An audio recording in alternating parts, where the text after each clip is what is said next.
שלום לכולם, מה שלומכם? אז הפעם אני בסדרת סרטונים חדשה, שתדבר בעצם על איך תנועה יכולה לשפר את יכולות הלמידה של הילדים.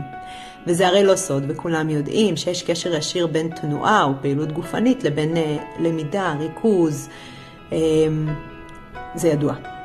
מה אני רוצה לחדש לכם? בעצם מה שאני רוצה לחדש זה איזה אזורים שונים בגוף יכולים לעזור לסוגי למידה שונים. כלומר, אם הילד יש לו קושי בשליפה של שפה או קושי בריכוז, אנחנו לא נעבוד על אותם אזורים בגוף.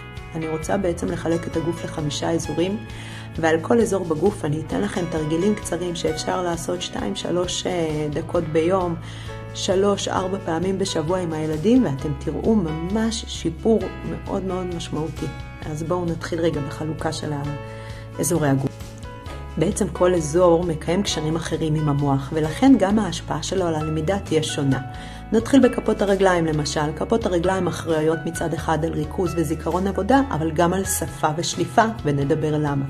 ידיים ואצבעות גם הן קשורות לשפה, אבל גם למתמטיקה ויצירתיות.